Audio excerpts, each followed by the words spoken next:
Namatigdan mo ba ang kakabus o ang pagpahimulos dinhi sa kalibutan? Unsay imong gibuhat? Dili kita makaingon nga duna ko'y kaugalingong problema. Wala ko'y mahimo sa problema sa uban. Kung wala kita himuon, adunay mahimong lalong nga bungaw tali sa Dios o kanato. Ang Diyos dili mo ilaka nato nga iyang mga sumusunod. Karon, unsay atong buhaton? Isip tubag niining maong hagit. Kauban sa atong kaabag Efren Revisora, palihog manindog atong amito ng kasinang awit.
Sa ngalan samahan sana kung sa Espiritu Santo. Amen.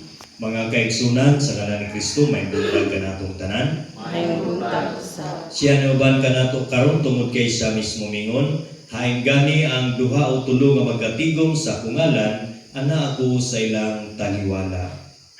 Mga kaigsunan, ang Ginoo nagadapit ka nato sa pagpamati siyang pulong o sa pagpaambit sa sakraminto siyang gugma. Ato siyang daygon tungod siyang dakong kaayo alang kanato. Diha sa pagbunyag namatay kita sa sala o nahimo kitang bagong mga binuhat. Apan kung kita nakasala, mituo kita nga atong Ginoong Hesukristo sa kanunay nangali alang kanato ngadto sa Dios. Karon, mangayo kitag pasaylo sa Dios aron may mong hingpit ang kalipay sa tong kasaulugan karong Dominggo. Kitang tanan, nagakumpisal ako sa Dios nga magagahom sa tanan, o ganinyo mga igsoon, kay nakalapas na kukuyamot, sa unahuna sa pulong sa buhat, o sa wala pagbuhat sa angay buhaton. Kaya akong sala, akong dakong sala, busa na mamuyo ako kay Santa Maria ng Birhen, sa tanang panghelo mga santos, o ganinyo mga igsoon, aron ninyo akong yampo sa Ginoo nga atong Dios. Kaluy-an mo kita sa Dios nga makagagahom sa tanan, ug pasayloon ang atong mga sala, ug dadton unta kita niya ngadto sa kinabuhing dayon. Amen.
nagasimba kami kanimo, nagapasalamat kami kanimo, nagadai kami kanimo, tungod sa imong himaya, Ginoong Jesucristo, buktong anak sa Amahan, Ginoong Diyos Cordero sa Diyos, Ikaw nagawat kang sasala sa kalibutan, kaluoy kami. Ikaw nagalingkod sa tuo sa Amahan dawata, ang among pangamuyo, na ikaw lamang ang santos, ikaw lamang ang Ginoo, ikaw lamang ang labing halangdon, O Jesucristo. Tuman sa Espiritu Santo, diha sa himaya sa Diyos na Amahan. Amen. Amen. Amen. Mag-ampo kita. O Amahan, nagapakita ikaw sa imong gahom nga walay katapusan diha sa imong pagkaluoy ug pagpasaylo. Padayon na ang paghubong kanamo sa imong mga hatag sa gugma ug tabangi kami pagpugi sa paglakat nganha sa kinabuhing tunhay nga imong gisaad ug sa pagdangat sa mga kalipay sa imong gingharian. Kini ang gipangayo pinagi sa mong Ginoong Jesucristo imong anak nga buhi ug hari uban kanimo ug sa Espiritu Santo, Dios nga sa hangtod sa kahangturan. Amen. Palihog manglingkod.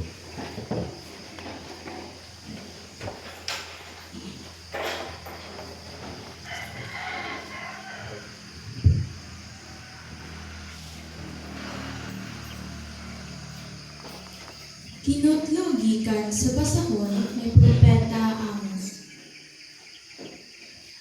Alaot gayud kamo nga nagpuyo nga haruhay diha sa Sion, ug kamo nagtuo nga halayo kamo sa kakuyaw diha sa bukid sa Samaria. Kamong mga dagkong tawo sa nasod sa Israel, nga maoy dampanan sa mga tawo. Alaot gayud kamo nga naghigda sa mga mahalon nga mga katre ug naghayad-hayad sa inyong mga kama ug nagkaon sa karne sa nating baka ug nating karnero. Gusto kamo magtag-ik og mga awit sama sa gihimo ni David ug magtugtog sa mga alpa. Nagpatuyang kamo inom og bino ug gidihog ninyo ang inyong kaugalingon sa labing maayong nga lana. Apan, wala kamo magbangutan sa pagkalaglag sa Israel. Busa, kamo mo'y unang mabihag, ug ang inyong mga pista ug mga kumbira matapos. Ang pulong sa Ginoo. Salamat sa Diyos. Dega ang Ginoo, kalagkod. Dayga ang Ginoo kalagkod. Bulahan siya nga matinud-anon hangtod sa kahangturan nga nagapadangat sa katarong alang sa gipadaog-daog, nagahatag og pagkaon sa gutom. Ang Ginoo nagahatag og kagawasan sa mga bihag. Dayga ang Ginoo kalagkod. Ang Ginoo nagahatag og pagtan-aw sa butang. Ang Ginoo nagabangon kanila nga nalukapa. Ang Ginoo nahigugma sa matarong. Ang Ginoo nangalipot sa mga langyaw.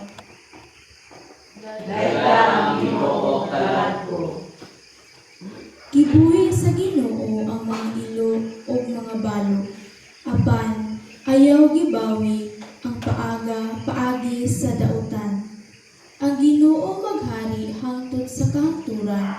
Ang imong Dios o Sion, latas sa tanang kaliwatan. Hallelujah. Dayta ang Ginoo kalag ko.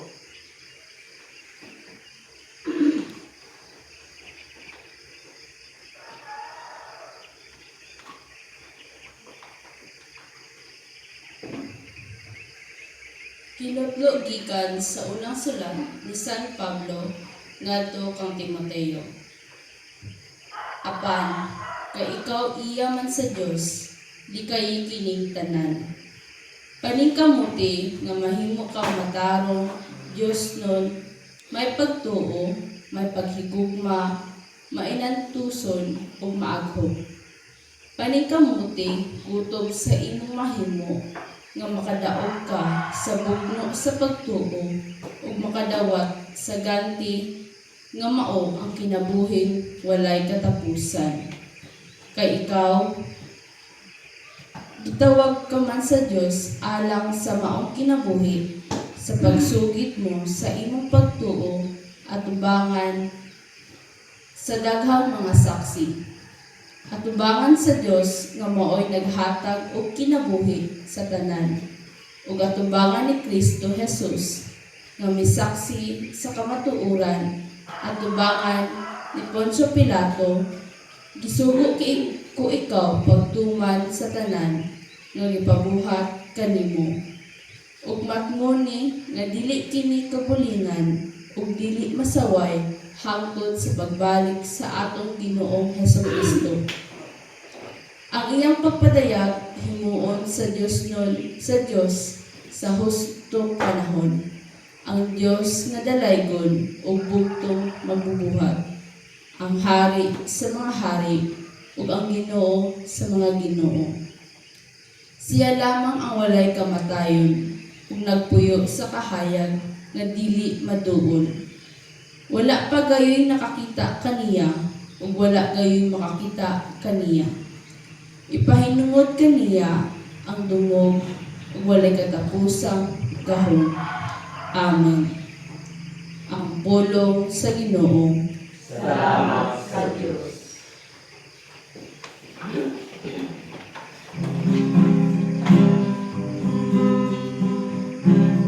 Ang mga pulong mo, Ginoo, magligonon ka sa among pagtuo, ug agapat kami sa pagtuman sa imong mahal na kasuguan.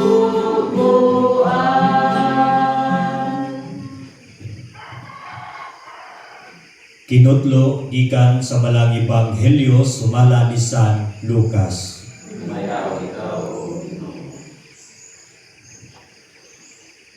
Si Jesus mingon ngadto sa mga Parisiyo. May usa ka dato nga nagsulob sa labing mahal nga bisti o nagpuyo nga luho kayo. May usa-usab ka kabus nga giganlag Lazaro. Kansang lawas nalukop sa mga nuka. O pagadadon siya ngadto sa puntahan sa balay sa dato. Basi na lang makakaon siya sa mga mungho nga mga tagag gikan sa lamisa sa dato. O bisan ang mga iro nanuol o mitilap sa iyang mga nuka.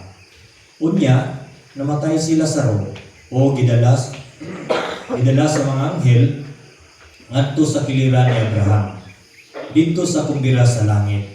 Ang dato usab namatay og gilubong o nagantos pag-ayo didto sa Hades. Unya miyahat siya o iyang nakita si Abraham didto sa layo o si Lazaro tupad niya. Busa misinggit siya ngadto kang Abraham. Amahan, kaluyin taon ako o gipadala si Lazaro diri aron itunlog ang iyang tudlo sa tubig o mapabugnawan ang akong dila. Kay nagantos ako pag-ayo sa kainit nining kalayo. Apan si Abraham itubag, Anak, hinumdumi nga dito ka pa sa kalibutan, nabuhok ka sa tanang maayong butang, samtang si Lazaro lunlun lamang kadautan ang iyang hayaguman. Apan karon malipayon na siya diri, samtang ikaw diha nagantos. Gawas pa niya na anay lawom nga bungaw nga nagulang kanato, aron kadtong buot motabok nganhi kanimo gikan diri dili makahimo, ni anaa diha makatabok ngari kanamo.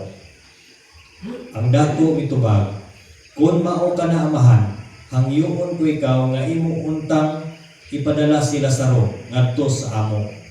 Diin ako may 5 kaigsuong lalaki. Padto siya aron dili kapasidanan nga dili mahani nining dapit sa kasakitan. Si Abraham ingon, atuwa didto si Moises ug ang mga propeta nga magpasidaan kanila. Sila nay may balo sa pagpamati siyang isulti. Ang dato mitubag, apan amahan, dili paigo, kung adunay mabanhaw o maadto kanila, mamiya gayud sila sa ilang mga sala. Apan mingon si Abraham, kung dili sila mamati kang Moises o sa mga propeta, dili gayud sila makabi, bisan pag may mabanhaw.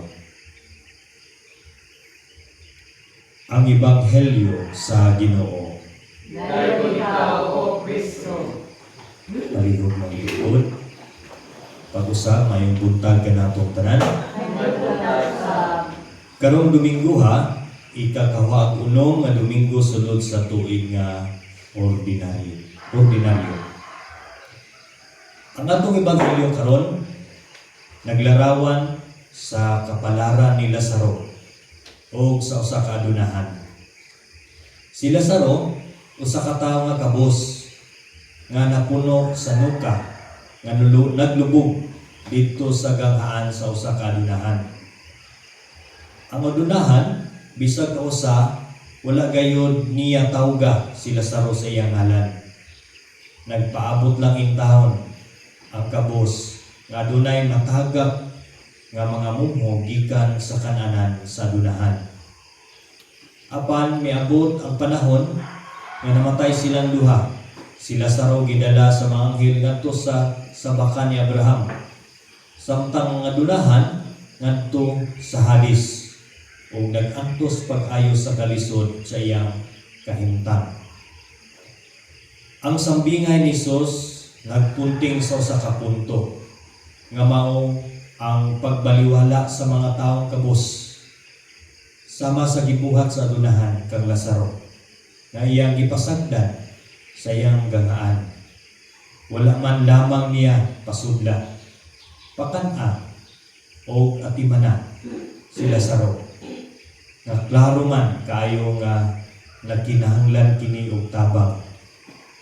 Wala may gibuhat nga nautan batok kang Lazaro ang adunahan, apan sukwahi gihapon kini sa pagtulun-an sa mga Hudiyo.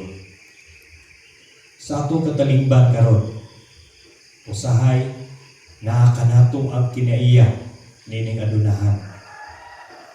Usahay baliwalaon lang nato ang mga tao nga nagkinahanglan sa atong tabang, ilabi na kadtong mga kabos. Usahay mahadlok kita nga motabang tungod kay mahadlok kita nga mahukdan o